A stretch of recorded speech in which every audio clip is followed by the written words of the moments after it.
नमस्कार शेतकरी मित्रांनो, जय सद्गुरू मित्रांनो. सगळ्यांना असलेली प्रतीक्षा म्हणजे नमो शेतकरी महासन्मान निधी योजनेचा जो काही हप्ता होता आपला, तो हप्ता आता शेतकऱ्यांच्या अकाउंटमध्ये डिपॉझिट व्हायला सुरुवात झाली. सगळ्यात महत्त्वाचं म्हणजे ज्या शेतकऱ्यांच्या अकाउंटमध्ये पैसे डिपॉझिट झाले नव्हते, ज्यांचं DFL दाखवत होतं म्हणजे डिपॉझिट फेल्युअर दाखवत होतं, अशा शेतकऱ्यांच्या अकाउंटमध्ये देखील आता हे पैसे, ज्या शेतकऱ्यांचं हे स्टेटस होतं ते स्टेटस क्लिअर होत आहे, अशा शेतकऱ्यांच्या अकाउंटमध्ये हे पैसे डिपॉझिट व्हायला सकाळपासून सुरुवात झाली आहे. आपण कालच सांगितलं होतं की हे जे काही हप्ते आहेत, हे हप्ते शेतकऱ्यांच्या अकाउंटमध्ये 1 दिवस 2 दिवस म्हणजे DBTच्या माध्यमात नाही, त्याच्यामुळे 1-2 दिवसांनी हे शेतकऱ्यांच्या अकाउंटमध्ये डिपॉझिट होतील आणि त्याला वेळ देखील लागतो. सो आनंदाची बातमी, तुमच्या अकाउंटमध्ये हे पैसे डिपॉझिट झाले असतील खाली कमेंट बॉक्समध्ये नक्की कळवा.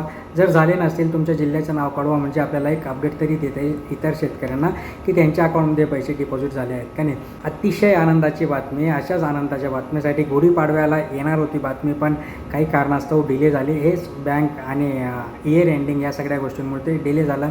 बट असो, आनंदाची बातमी. लाईक करा, शेअर करा, जास्तीत जास्त आपल्या लोकांपर्यंत पोहोचवा. धन्यवाद.